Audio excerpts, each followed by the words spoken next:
మామ నిజం చెప్తున్నా, బాయ్స్ లైఫ్ 20 ఇయర్స్ దాకా అతి ఘోరంగా ఉంటుంది మామ. ఏదో అలా నవ్వుకుంటూ తిరుగుతూ ఉంటాం కానీ చెప్పుకోలేనంత బాధ.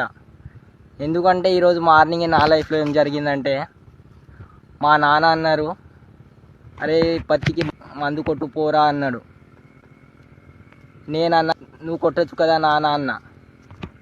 నువ్వేం పీకుతావా బే, 20 దాటాక పందిలా తిని ఉండడమేనా?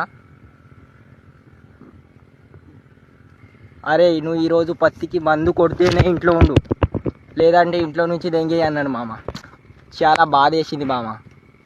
ఎందుకంటే నిజం చెప్తున్నా, 20 దాటాక ఇంట్లో ఉండడం చాలా కష్టం మామ. ఏదో ఫ్రెండ్స్తో అలా ఊర్లో తిరుగుతూ ఉంటాం కానీ నిజం చెప్తున్నా, నాకైతే చాలా బాధగా ఉంది మామ. ఈరోజు ఘోరంగా హెడ్ఏక్ ఉంది మామ. అయినా ఈరోజు మందు కొట్టడానికి వచ్చిన మామ ఇంత ఎండలో.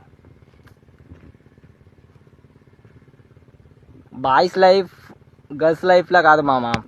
గర్ల్స్ వాళ్ళ లైఫ్లో ఏం చేయకపోయినా, జాబ్ పట్టకపోయినా కానీ వాళ్ళని ఎవరో ఒక జాబర్కి ఇచ్చి పెళ్లి చేస్తారు. కానీ బాయ్స్ లైఫ్ అలా కాదు మామ. మేము సంపాదించకొచ్చే భార్యల కోసం, పిల్లల కోసం లైఫ్ సెట్ చేసుకోవాలి, అట్లుంటుంది మామ బాయ్స్ లైఫ్. చాలా ఘోరం. ఓకే బాయ్ మామ.